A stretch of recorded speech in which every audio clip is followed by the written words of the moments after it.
Welcome back. From the prolonged dispute over Department of Homeland Security funding we just talked about, to the war in the Middle East, travel delays, price increases, cancellations, well, they're becoming a thing.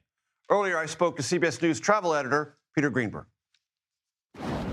Peter, you and I would agree that predicting anything past the month of March is a useless exercise. So just for this month, what should travelers prepare for? Well, they should prepare for the airspace to be reopened in the Gulf countries in the Middle East and, of course, in Israel as well. But that doesn't necessarily mean a lot of airlines are going to be flying. They still need to get insurance. They still need to get passenger loads. So what you're going to see, a lot of cancellations. The cancellation rate, even with airspace open, is still going to be about 75% out of airports like Doha and Dubai and Abu Dhabi. And what people don't realize is that 85% of the people who fly to those cities are not going there. They're connected in 90 other countries in the world. So when you hear about Americans being stranded in the wake of the Iran conflict, they weren't stranded in Doha, Dubai, or Abu Dhabi. They were stranded in 90 other countries trying to get home. What about prices? Prices are going to go up. You know, jet fuel went up in 1 week 80%. That's $2.60 a gallon to $4 a gallon. The airlines are now facing an $11 billion fuel bill they weren't counting on. And you know what happens when that happens? Ticket prices go up.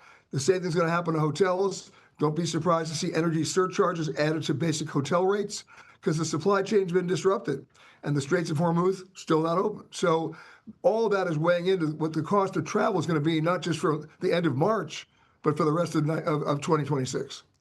And until this DHS funding is resolved, long lines at the airport are going to continue and possibly get longer.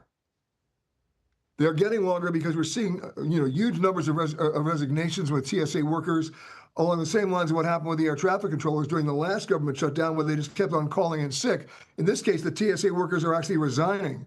A couple of weeks ago, when the DHS announced quite suddenly, late on a Saturday night, that they were going to cancel TSA PreCheck and end global entry due to staffing concerns, there were no staffing concerns then. There are now. And that's what's going to happen if we're not careful, because Congress, to my knowledge, has not yet reopened negotiations to figure out if they're going to refund the DHS as part of the new legislation. And until that happens, it's only going to get worse. And right now we're just in the middle of spring break, so you can imagine what those lines are like right as we speak. I said at the top it would be foolhardy to predict anything past March, but I think there is one thing we might be able to reasonably imagine, which is instability in the Middle East, for however long it lasts, will create hesitation about long-term vacation and tourist bookings throughout Europe and that region, right? Yes, it's not just the Middle East. It's literally leaving the United States and going anywhere overseas. The worst four-letter word that starts with F when it comes to travel is fear, and we're seeing that happening every single day. At the same time, which really compounds the problem, Major, is we've already seen for the last year a staggering decline in foreign travelers to the United States based on immigration and visa policies and their perception that the United States is inhospitable and unwelcoming. I mean, 44% decline from Canada, 36% from Germany, 34% from Denmark, even the United Kingdom down 19%, South Korea down 15%.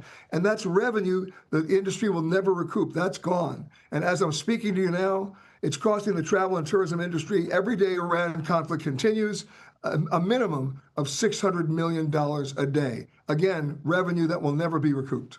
Peter Greenberg, always a pleasure, sir. Thank you. You got it, Major.